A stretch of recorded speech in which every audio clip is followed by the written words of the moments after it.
Assalamualaikum warahmatullahi wabarakatuh. Perkenalkan, saya Rani Yunengsi, NPM E1D018009. Kali ini saya akan mempresentasikan mengenai modal perusahaan untuk memenuhi salah satu tugas dari mata kuliah Pembiayaan Perusahaan Pertanian. Selamat menyaksikan. Baiklah teman-teman semuanya, kita akan langsung saja masuk ke slide yang pertama, yaitu mengenai jenis-jenis modal. Dalam modal perusahaan ini terdapat dua jenis modal. Yang pertama adalah modal asing atau hutang, dan yang kedua adalah modal sendiri. Nah, dalam modal asing atau hutang ini terdapat tiga, yaitu hutang jangka pendek, hutang jangka menengah, dan hutang jangka panjang. Sedangkan untuk modal sendiri itu terdapat modal saham. Baiklah, selanjutnya kita akan membahas satu persatu mengenai subpokok dari modal asing atau hutang. Yang pertama adalah hutang jangka pendek. Hutang jangka pendek adalah kewajiban yang pelunasannya akan dilakukan dengan menggunakan sumber-sumber aktiva lancar atau dengan menimbulkan utang jangka pendek yang baru. Baiklah, selanjutnya adalah mengenai 7 jenis dari utang jangka pendek. Yang pertama adalah utang dagang dan utang wesel. Yang kedua adalah utang jangka panjang yang jatuh tempo dalam periode tersebut. Yang ketiga adalah utang dividen. Yang keempat adalah uang muka dan jaminan yang dapat diminta kembali. Yang kelima adalah dana yang dikumpulkan untuk pihak ketiga dari jenis hutang jangka pendek. Yang keenam, utang biaya atau biaya yang masih akan dibayar. Dan yang terakhir adalah pendapatan diterima di muka. Selanjutnya kita akan masuk ke subpokok yang kedua, yaitu mengenai hutang jangka menengah. Nah, hutang jangka menengah ini merupakan hutang yang memiliki jangka waktu lebih lama dari hutang jangka pendek dan tentunya lebih singkat dari hutang jangka panjang. Biasanya hutang jangka menengah dilakukan dalam jangka waktu lebih dari 1 tahun dan kurang dari 10 tahun. Adapun contoh dari hutang jangka menengah ini terdapat 3 contoh. Yang pertama adalah term loan, dan yang kedua leasing, dan yang terakhir adalah equipment loan. Selanjutnya kita akan masuk ke subpokok yang ketiga, yaitu mengenai hutang jangka panjang. Nah, hutang jangka panjang adalah pinjaman yang memiliki tempo pembayaran lebih dari 5 tahun. Nah, umumnya hutang jangka panjang ini memiliki rentang waktu pembayaran antara 5 sampai 30 tahun. Nah, hutang jangka panjang ini umumnya digunakan untuk keperluan investasi perusahaan. Adapun jenis-jenis dari hutang jangka panjang itu ada 3. Yang pertama adalah hutang obligasi, yang kedua hutang hipotek, dan yang terakhir adalah hutang jangka panjang yang sudah jatuh tempo. Selanjutnya, pembahasan mengenai modal sendiri. Di sini saya akan membahas mengenai modal saham. Nah, modal saham adalah tanda penyertaan atau kepemilikan seseorang atau badan dalam suatu perusahaan atau perseroan terbatas. Nah, wujud saham adalah selembar kertas yang menerangkan bahwa pemilik kertas tersebut adalah pemilik perusahaan yang menerbitkan surat berharga tersebut. Untuk porsi kepemilikan ditentukan oleh seberapa besar penyertaan yang ditanamkan di dalam perusahaan tersebut. Baiklah, selanjutnya saya akan memberikan perbedaan mengenai saham dan modal saham. Nah, untuk saham sendiri itu merupakan surat tanda ikut serta memasukkan modal ke dalam perusahaan yang mengeluarkan surat tersebut. Sedangkan untuk modal saham itu merupakan modal perusahaan yang diperoleh dari hasil penjualan saham-saham perusahaan, baik itu perusahaan perseroan maupun sebuah PT. Baiklah, selanjutnya kita akan membahas mengenai sumber-sumber modal. Nah, dalam modal perusahaan itu terdapat 2 sumber modal. Yang pertama adalah sumbernya dari internal, yang kedua itu dari eksternal. Nah, untuk sumber yang berasal dari internal ini merupakan modal yang berasal dari setiap aktivitas ataupun kegiatan usaha yang dijalankan oleh sebuah perusahaan yang menghasilkan keuntungan.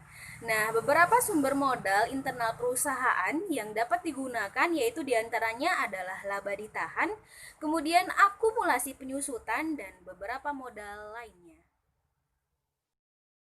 Kalau tadi kita sudah membahas mengenai sumber modal perusahaan dari internal, selanjutnya kita akan membahas mengenai sumber modal yang berasal dari eksternal. Nah, tentunya modal eksternal ini berbeda dengan sumber modal internal yang cenderung sangat terbatas, yaitu hanya dari hasil aktivitas usahanya saja. Nah, untuk sumber modal eksternal ini berasal dari pihak-pihak luar yang mau bekerja sama dengan perusahaan. Nah, beberapa pihak yang sering kali digunakan oleh perusahaan untuk mendapatkan modal yaitu diantaranya adalah dari bank, koperasi, kreditur, supplier, dan juga pasar modal. Baiklah, selanjutnya kita akan membahas mengenai struktur kekayaan atau financial structure. Nah, struktur kekayaan ini adalah merupakan suatu perbandingan. Nah, perbandingan ini baik dalam artian absolut maupun relatif antara aktiva lancar dan aktiva tetap. Nah, selanjutnya setelah kita membahas mengenai struktur kekayaan, kita akan membahas mengenai modal kerja. Nah, modal kerja ini merupakan suatu modal yang diperlukan sebuah perusahaan untuk membiayai semua kegiatan bisnis, sehingga bisnis yang kita jalankan pun akan sesuai dengan rencana yang sudah kita susun sebelumnya. Ya, baiklah. Selanjutnya kita akan masuk ke pembahasan mengenai konsep modal kerja. Untuk konsep modal kerja itu terdapat 3 konsep. Yang pertama adalah konsep kuantitatif, yang kedua konsep kualitatif, dan yang terakhir adalah konsep fungsional. Kita akan membahas satu persatu. Yang pertama kita akan bahas mengenai konsep kuantitatif. Nah, berdasarkan konsep ini, modal kerja yaitu jumlah aktiva lancar atau yang sering kita sebut dengan gross working capital atau modal kerja kotor. Dalam hal ini diberlakukan guna mencukupi kebutuhan dana operasional perusahaan yang bersifat rutin atau jangka pendek. Nah, setelah kita membahas mengenai konsep kuantitatif, selanjutnya kita akan masuk ke pembahasan mengenai konsep kualitatif.